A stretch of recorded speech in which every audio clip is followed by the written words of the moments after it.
நண்பர்களுக்கு வணக்கம். இந்த வீடியோவில் ரொம்ப ஒரு முக்கியமான விஷயத்தை பார்ப்போம். முக்கியன்றதை விட ஒரு அதிர்ச்சியான விஷயம் அப்படின்னு தான் பார்க்கணும். பாகிஸ்தான் இப்போ இருக்கிற நிலைமை நம்ம எல்லாருக்குமே தெரியும். ஃபினான்ஷியலாக ரொம்ப திவாலா ஆகக்கூடிய ஒரு கண்டிஷனில் தான் அந்த நாடு இருக்குது. ஸோ அவங்ககிட்ட இருக்கிற பிரச்சனைகளை திசை திருப்பறதுக்காக அவங்க இப்போ இந்தியா பக்கம் திரும்பியிருக்காங்க அப்படின்னு பார்க்கப்படுது.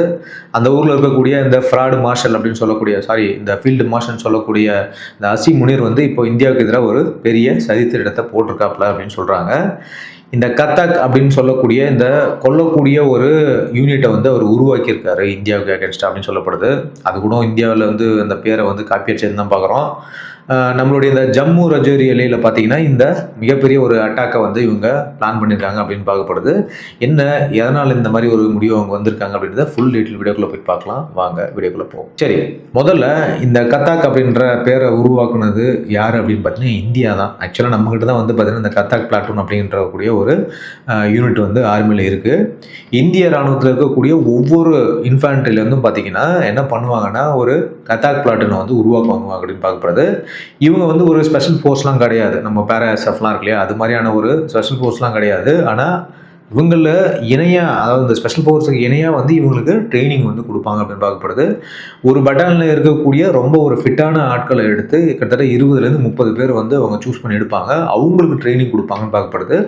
பொதுவாக ஒரு வார் டைமில் இவங்க என்ன பண்ணுவாங்க அப்படின்னா முன்ன நின்று பார்த்தீங்கன்னா ஒரு ஷாக் அட்டாக் அந்த டீமுக்கு கொடுக்கறது ஆப்போனன்ட்ஸ்க்கு. அது மட்டும் இல்லாமல் ஆம்பூஷ் பண்ணி தாக்குதல் நடத்துறது, இந்த மாதிரியான ஒரு ரெய்ட்லாம், அதாவது ஸ்பெஷல் ரெய்ட் பண்ணுறதுக்கு இவங்கள யூஸ் பண்ணுவாங்க அப்படின்னு பார்க்கப்படுது. இந்த நேம் தான் இப்போ பாகிஸ்தான் இவங்களுடைய ஒரு இந்த தீவிரவாத டீமுக்கு வச்சுருக்காங்க அப்படின்னு பார்க்குறோம். சரி, இந்த பாகிஸ்தான் பண்ண போகிற வேலைகள் என்ன அப்படின்னு பார்த்தீங்கன்னா இன்றைக்கி வந்திருக்க நியூஸ் படி இவங்க போட போகிற பிளான் பார்த்தீங்கன்னா இந்த பேட் ஆக்ஷன் சொல்லுவோம். பொதுவாகவே அவங்க அப்போலேருந்து இந்த பேட் ஆக்ஷன் ஒன்று பண்ணுவாங்க. பேட் ஆக்ஷன்ன்றது என்னென்னா பேட்னா பார்டர் ஆக்ஷன் டீம் அப்படின்னு சொல்லுவாங்க. ஸோ இந்த விஷயத்தை அவங்க அடிக்கடி பண்ணுவாங்க இந்தியா கூட அப்படின்னு பார்க்கப்படுது. ஏற்கனவே இது ரொம்ப ஒரு கோழைத்தனமான வேலை அப்படின்னு பார்க்குறோம். பாகிஸ்தான் ஆர்மி என்ன பண்ணுவாங்கன்னா தீவிரவாதியில் பார்த்தீங்கன்னா சில செலக்டிவான ஆட்களை எடுத்து அவங்களுக்கு அவங்களுடைய இந்த ஸ்பெஷல் ஃபோர்ஸ் இருக்கு இல்லையா, அந்த ஸ்பெஷல் ஃபோர்ஸில் ட்ரைனிங்கை கொடுத்து இந்திய ராணுவம் ரோந்து போவாங்க. பொதுவாக பார்த்தீங்கன்னா ஒரு 6 பேர் 5 பேர் தான் இந்த பார்டரில் பேட்ரோல் பண்ணுவாங்கன்னு வச்சுக்கோங்களேன், ஒரு டைமிங் பேஸ் பண்ணி.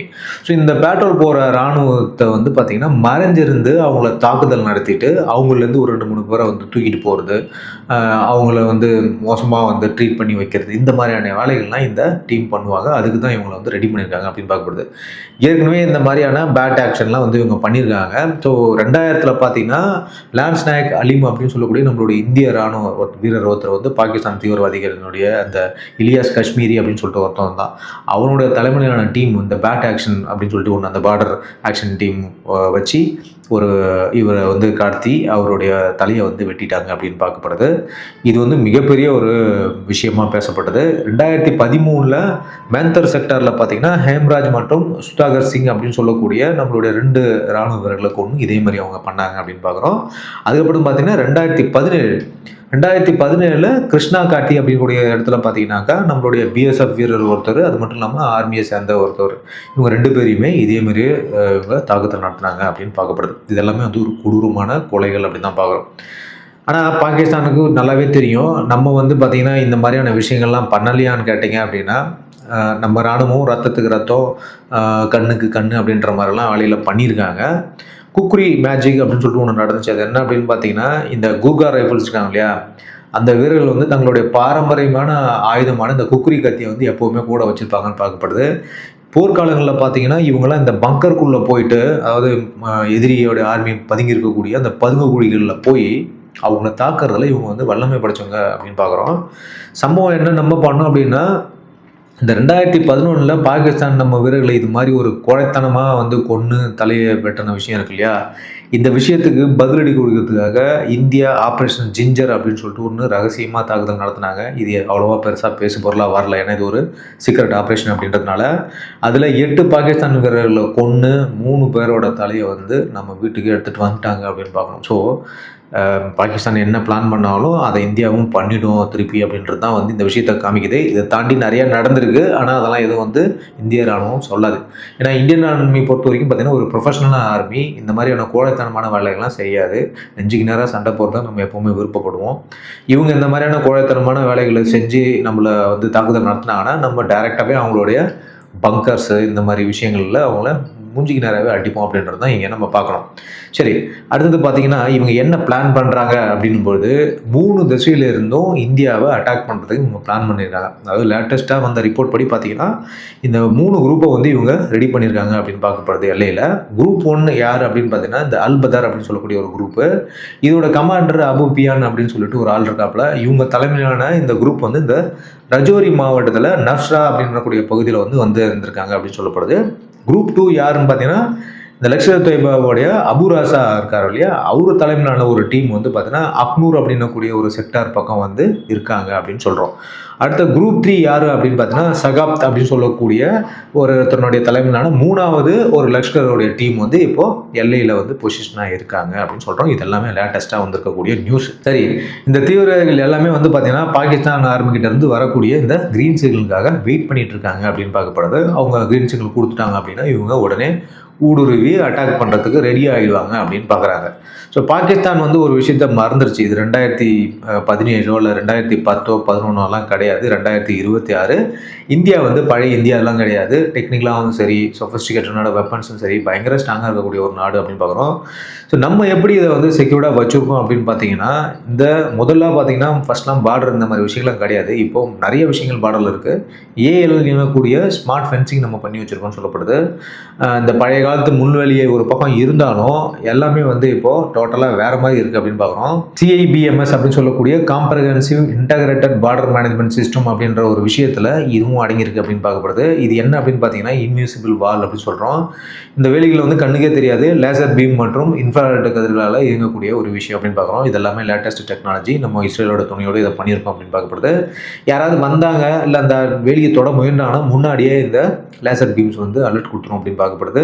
10 அடி தூரத்துக்கு முன்னாடியிலேருந்து நமக்கு இந்த விஷயம் வந்து கண்ட்ரோல் ரூமுக்கு வந்துடும் அப்படின்னு பார்க்குறோம். இது ஃபர்ஸ்ட் விஷயம்.